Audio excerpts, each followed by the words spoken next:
Guys, today I need to show you this, and this is probably the most important chart right now if you are involved in the market. This shows us what the next major trend shift is going to do. And guys, it is not what most people think. I'm gonna go through a bunch of charts today. I'm going to go through what the Fed has communicated, as well as what I think is going to happen here very soon. So make sure to stick around, watch it from the beginning until the end. Welcome back everybody, my name is Chris, bringing you cryptocurrency videos every day, teaching you how to make money in this market. If you're new to the channel, then make sure to subscribe and activate the bell right now. And for Bitcoin guys, not much has happened. We have had another, since dipping into the orange box yesterday, we did have a big pump. We started to consolidate to the downside again. We had a little bit of a drop here and we found another pump almost above the edge of this orange box, had a little bit of a pump here. So we are still consolidating inside of this range according to plan. So nothing has changed here.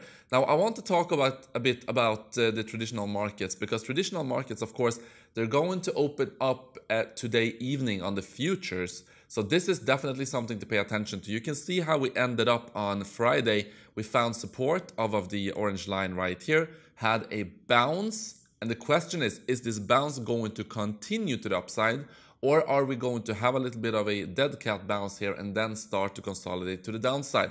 These are some key things to pay attention to, and I'm of course going to keep you updated on this. But also for the dollar index, you can see that from breaking the orange box and the red line here, we did have a significant dump on the DXY, the dollar index. And just a crash course, when the dollar index goes down, it means that the dollar is losing strength, meaning that assets in general tend to go up. And also the reverse, when the dollar index goes up, it tends to mean that other assets go down. So there's that inverse correlation. So after finding that drop here, boom, we go down on the dollar index, we find support here, and then we have the dollar index getting stronger. So the dollar was getting stronger here. It tried for 2 full weeks to break above this orange box up to the upside here on the way up. After 2 weeks, it managed to do that, which we are at right now. So this is how we ended up the dollar strength on Friday. And now the question is, tomorrow Monday, when this opens up, are we going to see continuation or are we going to see a potential rejection from this point? I do believe that we are most likely going to see some kind of reaction here, that we're going to have some kind of reaction. I don't think that we're going to break through it immediately, maybe come down here to this orange box again on the dollar index before, maybe potentially having another pump here. But us going down here would probably mean for the traditional markets to continue to go up, which is in line with the support level right here, and for Bitcoin to continue to go up a little bit, because it's also in line with the support of the orange box here. But it's all about these 3 charts, guys. The DXY, let's see how this reacts when it opens up. It's key. And also, of course, we need to keep watching traditional markets. We need to keep watching Bitcoin. So the strategy is still the same. As I've been explaining for the last weeks and months, strategy is still the same, and the bot is going to have a massive profitable opportunity here if we see some more volatility to the up and to the downside for Bitcoin. Now let's talk about this, because now the people are actually believing that the Fed might actually rate hike by 50 basis points, so 0.5%. 27% believe that they are going to do that the next meeting. So the Fed have been communicating this week and being a little bit more restrictive, saying that they are most likely going to continue to increase the interest rate. So the question is, now that people are pricing in the Fed potentially raising it even by 50 basis points, which a couple of weeks ago was not very likely. I would say that 99% believe that they would only raise it by 25. Now 27% believes it's going to raise by 50 basis points. So a big difference in the market here. This is also why we've gone down, of course, because there's more skepticism in the market still.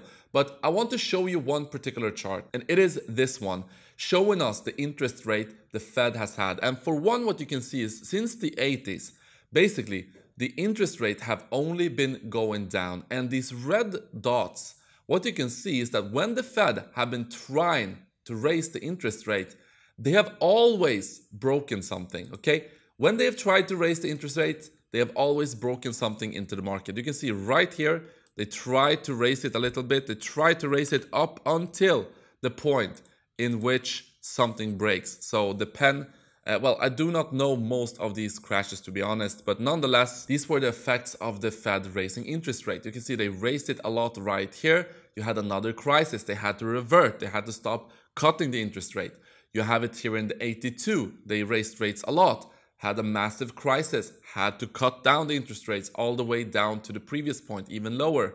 You had the stock market crash in 87 when they tried to raise the rates, boom, had to start removing. So you can see how they always say that they're gonna raise the interest rates up until the point when something breaks, and then they start to panic cut the rates. And this is why we've been at basically zero interest rate here for a very prolonged time. So the question is, what is going to break right now with the economy? You can see that we are at pretty elevated interest rates. I mean, this is almost at the same levels as you saw in the crash of 2008 here. Also in the dot-com bubble right here in 98. So 2008, 98, we are approaching these levels. So they're most likely not going to raise it higher than these levels. But even here, you can see that something broke when they raised it this much.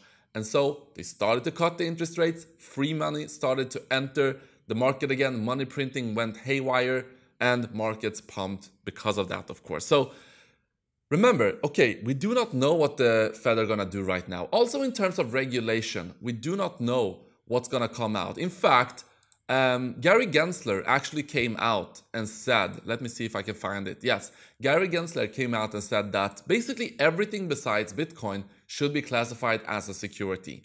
And so you have this uncertainty always in crypto from a regulatory standpoint. Oh, what are the regulation going to do? Are they going to crash the market? What's going to happen? What is this? What is that? You also have, of course, institutions right now accounting for, if you look at the Coinbase volume, 86% accounted from institutions. Only 14% was from retail investors. So what does this mean? Well, there's a lot of uncertainty in the market, yes. But if you are going to wait for certainty, if you are going to wait for 100% certainty in the market, the opportunity is always gone. This is why we're able to make money in the crypto market right now, because there is that uncertainty. There is uncertainty with the economy, with the interest rate, with regulation. All of these uncertainties. What would you think if there was 100% certainty in the crypto market? How much do you think would be, like, if 86% comes from institutions right now, imagine how much, it was $125 billion. Imagine how much more volume would come from institutions when you have clarity, okay? It would go completely nuts. But that's also when the opportunity is gone. So when we have the Wild West, we have these uncertainties, this is where we're able to make money, which we have been making here consistently throughout the last couple of years. So I just wanted to point that out. If you are waiting for 100% certainty, if you want to have a 100% sure bet, then crypto is not for you. Then you should go maybe, well, there is no thing such as 100% certainty in any market, but yeah, you know what I mean. Crypto is volatile. Crypto has these uncertainties, but that is also why we are able to make so much money in the crypto space. Okay guys, that's what I got for you. Thank you so much for watching this video, and I will see you in the next one.